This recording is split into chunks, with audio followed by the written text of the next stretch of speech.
अंजली अण्णा पारवे, इयत्ता 9वी, मी ज्ञानदीप माध्यमिक उच्च माध्यमिक विद्यालय शिक्षक नगर सिल्लोड या शाळेत शिकणारी विद्यार्थिनी तुमच्या समोर एक विषय मांडते। तो विषय म्हणजे ऑनलाईन मोबाईल मध्ये गेमच्या आहारात जात असलेली तरुणाई। खऱ्या अर्थाने मी आज हा विषय तुमच्या समोर मांडेल तेव्हा तुम्हाला एक उदाहरण देऊ शकते। ते उदाहरण म्हणजे अमेरिकेतील राष्ट्रपती बराक ओबामा हे देशातील तरुणांना संबोधित करताना म्हणतात की सावधान राहा त्या भारत देशापासून ज्यात फक्त 70% फक्त आणि फक्त युवा वापरतात। याही पुढे काही उदाहरण असेल। डॉक्टर एपीजे अब्दुल कलाम यांनी स्वतःचे कार्य केले, तसेच डॉक्टर बाबासाहेब आंबेडकर, पंडित जवाहरलाल नेहरू, लाल बहादूर शास्त्री, छत्रपती शिवाजी महाराज, भगतसिंग, सुखदेव यांनी यांच्या प्राणाची आहुती देऊन त्यांचे कार्य पूर्णत्व केले आणि आज आपल्यासमोर ते कार्य आनंददायक तसेच प्रेरणादायक तसेच ज्ञानदायक आहे।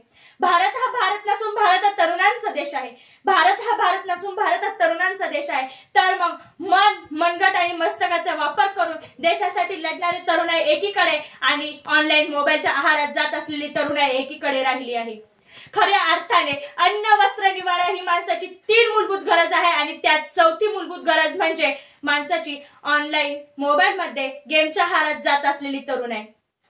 फेसबुकचा शोध लावणाऱ्या मानसुखनालयात विद्यालयात लिहितात की मोबाईल आणि आजची तरुणाई सोबतच फेसबुक ही यासाठी बनलेली आहे की तुमच्या फॅमिलीला जो टाइम नाही देऊ शकत किंवा तुम्हाला जे प्रत्यक्ष वस्तूचे ध्यान नाही राहू शकत ते या ऍप द्वारे तुम्ही चारी दिशेने मिळवू शकता।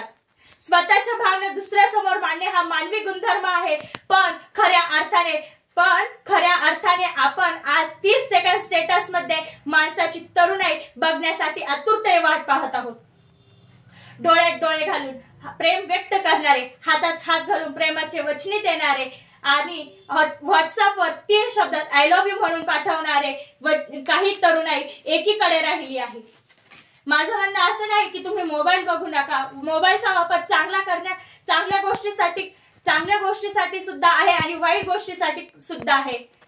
माझं म्हणणं एवढंच आहे, आपण आरशासमोर उभा आहोत, त्याचं प्रतिबिंब आपल्या आरशामध्ये प्रतिबिंब कसं दिसतं आणि ते प्रतिबिंब आपल्याला आरशासमोर कसं दिसतं यात फरक नाही, तर आपण आरशासमोर कसं उभा आहे यात फरक आहे। आणि हेच मला तुम्हाला सांगायचं आहे। माझा सांगण्याचा उद्देश हाच होता की आजची तरुणाई कशी आहे आणि मागची तरुणाई कशी आहे। जोपर्यंत मला देशाचे पंख आहे, हृदयामध्ये ध्येयाचे वादळ आहे, अंतःकरणात जिद्द आहे आणि तोपर्यंत येणारे प्रत्येक क्षण तुमचाच आहे। त्यासाठी सर्वांनी मोबाईलचा वापर दुरुपयोग करा, हीच मी सांगण्याचा उद्देशित केलेला आहे। धन्यवाद मित्रांनो।